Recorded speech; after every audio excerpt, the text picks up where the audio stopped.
ರಾವ್ ಅವರ ಡಿವೋರ್ಸ್ ಆಗಲ್ಲ ಆಗಲ್ಲ ಆಗಲ್ಲ ಆಗಲ್ಲ ಅಜಯ್ ರಾವ್ ಅವರು ಹಾಗೂ ಸ್ವಪ್ನಾ ಅವರ ಡಿವೋರ್ಸ್ ಆಗಲ್ಲ.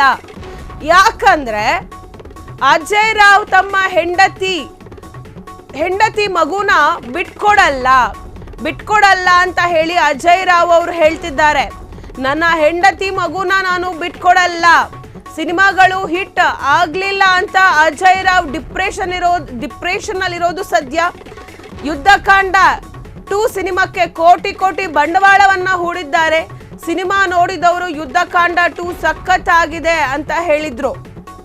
ಆದ್ರೆ ಕಲೆಕ್ಷನ್ ವಿಚಾರದಲ್ಲಿ ಅಜಯ್ ರಾವ್ ಅಂದುಕೊಂಡಂತೆ ಆಗಿರ್ಲಿಲ್ಲ.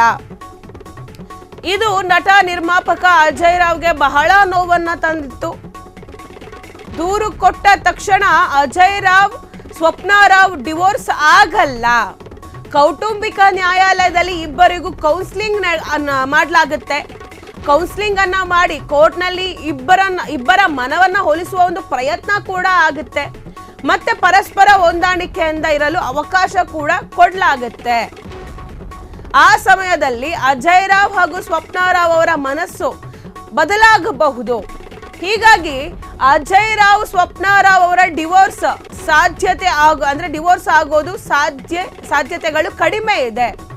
ಅಜಯ್ ರಾವ್ ಸ್ವಪ್ನಾ ರಾವ್ ಅವರ ಡಿವೋರ್ಸ್ ಆಗಲ್ಲ. ಎಸ್, ಅಜಯ್ ರಾವ್ ಹಾಗೂ ಸ್ವಪ್ನಾ ಅವರ ಡಿವೋರ್ಸ್ ಆಗಲ್ಲ. ಯಾಕಂದ್ರೆ ಅಜಯ್ ರಾವ್ ಅವರು ಅವರ ಹೆಂಡತಿಯನ್ನ ತುಂಬಾನೇ ಪ್ರೀತಿಸ್ತಾರೆ, ಅವರ ಮಗುವನ್ನು ಕೂಡ ತುಂಬಾನೇ ಪ್ರೀತಿಸ್ತಾರೆ.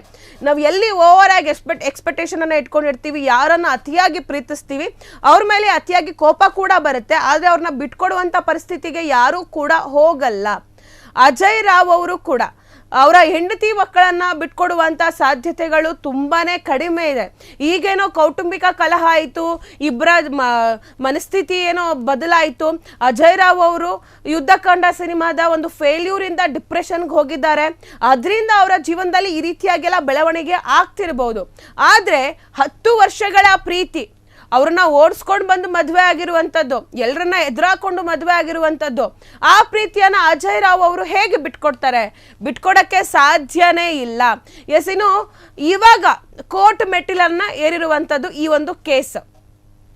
ಆದ್ರೆ ಕೋರ್ಟಲ್ಲೂ ಕೂಡ ಇವ್ರಿಗೊಂದು ಟೈಮ್ ಕೊಡ್ತಾರೆ. ಕೋರ್ಟಲ್ಲೂ ಕೂಡ ಅವರ ಮನವನ್ನ ಒಲಿಸುವಂತ ಪ್ರಯತ್ನಗಳು ಕೂಡ ಆಗುತ್ತೆ. ಆ ಒಂದು ಸಮಯದಲ್ಲಿ ಇವ್ರ ಮನವೊಲಿಸಕ್ಕಾಗ್ಲಿಲ್ಲ ಅಥವಾ ಇಬ್ರಿಗೂ ಹೊಂದಾಣಿಕೆ ಆಗ್ಲೇ ಇಲ್ಲ ಅಂದ ಪಕ್ಷದಲ್ಲಿ ಡಿವೋರ್ಸ್ ತಗೋಬಹುದು. ಆದ್ರೆ ಇಲ್ಲಿ ಅಜಯ್ ರಾವ್ ಅವ್ರಿಗೂ ಮತ್ತೆ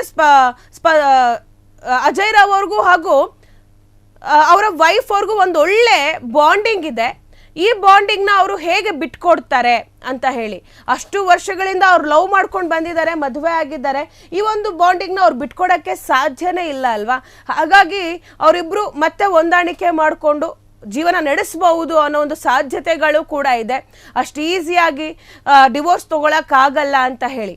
ಎಸ್, ಅಜಯ್ ರಾವ್ ಅವರು ಹಾಗೆ ಅವರ ವೈಫ್ ಅವರು ಡಿವೋರ್ಸ್ ತಗೊಳ್ಳಿಲ್ಲ ಅಂತಂದ್ರೆ ಅದಕ್ಕಿಂತ ಖುಷಿ ಬೇರೊಂದಿಲ್ಲ. ಸ್ಯಾಂಡಲ್ವುಡ್ನಲ್ಲಿ ಮತ್ತೊಂದು ಡಿವೋರ್ಸ್ ಆಗಿರುವಂಥ ಕೇಸ್ಗಳು, ಮತ್ತೆ ಇದೊಂದು ಡಿವೋರ್ಸ್ ಆಯ್ತಲ್ಲಪ್ಪ, ಅಜಯ್ ರಾವ್ ಅವ್ರದ್ದು ಒಂದು ಡಿವೋರ್ಸ್ ಆಯ್ತಲ್ಲಪ್ಪ ಅಂತೇಳಿ ಸ್ಯಾಂಡಲ್ವುಡ್ನಲ್ಲೂ ಕೂಡ ಮಾತಾಡೋದಿಲ್ಲ. ಇವರಿಬ್ಬರು ಒಂದು ಆದರ್ಶ ದಂಪತಿಗಳಿಗೆ ಆಗಿ ಇರ್ತಾರೆ ಒಂದು ಎಲ್ರಿಗೂ ಕೂಡ. ಹಾಗಾಗಿ ಅಜಯ್ ರಾವ್ ಅವರು ಹಾಗೆ ಅವರ ವೈಫ್ ಡಿವೋರ್ಸ್ ತಗೊಳ್ದೇ ಇರ್ಲಿ ಅಂತಾನೆ ಎಲ್ಲರೂ ಕೂಡ ಭಾವಿಸುವಂಥದ್ದು. ಕ್ಷಣ ಕ್ಷಣದ ಸುದ್ದಿಗಳಿಗಾಗಿ ಫ್ರೀಡಂ ಟಿವಿ ಸಬ್ಸ್ಕ್ರೈಬ್ ಮಾಡಿ, ಲೈಕ್ ಮಾಡಿ ಹಾಗೂ ಫಾಲೋ ಮಾಡಿ. ಹೊಸ ಸುದ್ದಿಗಳ ನೋಟಿಫಿಕೇಶನ್ಗಾಗಿ ಬೆಲ್ ಐಕಾನ್ ಮೇಲೆ ಕ್ಲಿಕ್ ಮಾಡಿ.